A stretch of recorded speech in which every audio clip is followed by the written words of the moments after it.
Well, hello, YouTubers, Facebook, Patreon, Twitter, and Instagram. This is Katherine Johnson, servant of the Lord. I want to thank you for tuning into my YouTube channel. If you like what you hear, subscribe. Well, I'm coming back to you with part 3 of The Bible Permits Women to Preach. I want you to listen to part 1 and 2 of this series.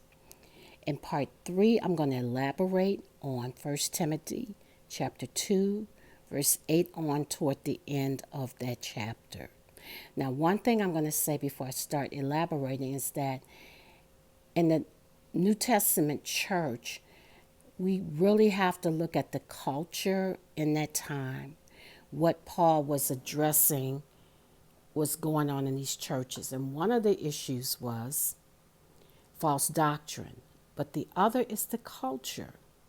What I mean is that there was worship of pagan gods, other pagan gods that were worshipped. And especially in Ephesus, there was a very popular pagan god by the name of Artemis. And this was a god of fertility, childbirth, and virginity.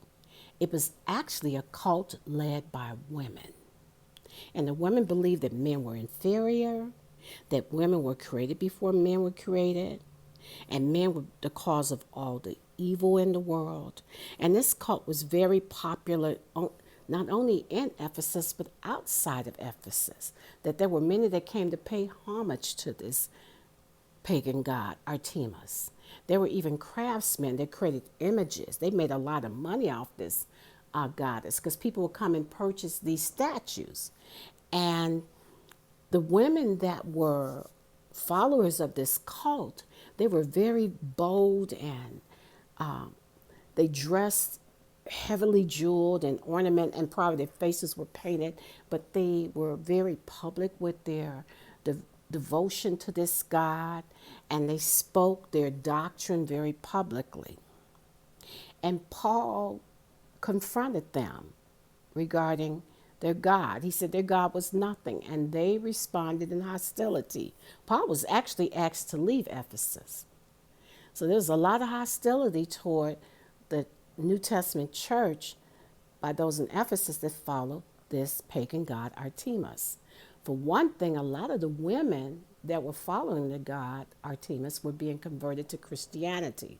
So those that were left were angry, and they were cursing them, saying that you're going to die in childbirth if you don't serve this God. If you leave, the God is angry, and you won't have children. So Paul addressed that in 1 Timothy chapter 2.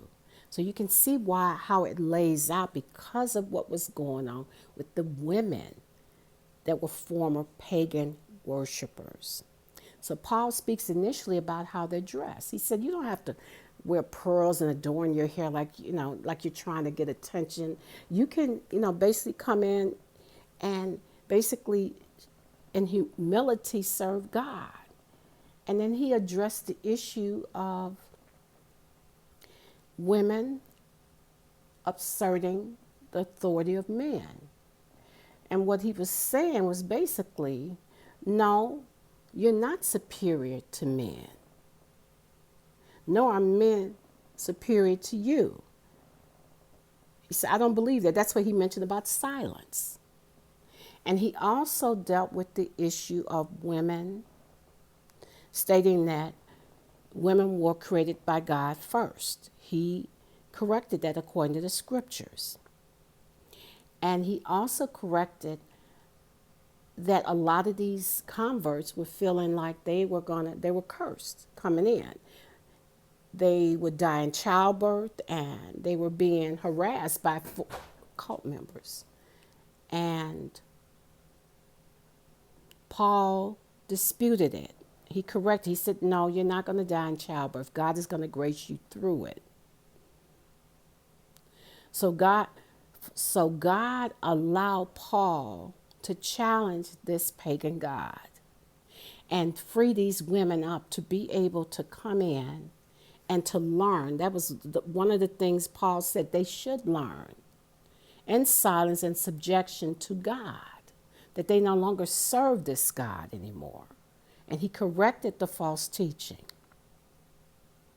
So God allowed Paul to set these women free, to let them know they can come into the house of God and feel like they are not inferior to men, that they are mutually, like men, able to go before God and worship him and serve him. So that was Paul's way of freeing them, delivering them from the pagan god Artemis. That was the purpose of this letter written to the Ephesus church. It was addressing the women that were involved in the cult. Now, a lot of you that are listening, you've probably been involved in cults. You know how strict they are. They require devotion, constant devotion, and there are penalties if you leave. Well, Paul broke that off of these women and allowed them to come into the house of God and be free from all of those works. And that's what God is doing right now with this audio message to those that are listening, that you're not saved by works. That's what they were working under. You're saved by grace. And even through childbirth, God graces them, women, through childbirth. So that is very important for the women of God to realize, that Paul never said that women could not teach.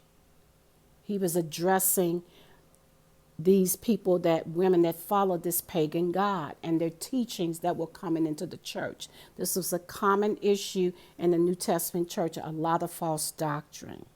So I pray that this message is giving you revelation. It is a blessing to those that listen to it, especially women and church leaders, be you male or female, that women are allowed to minister in the church.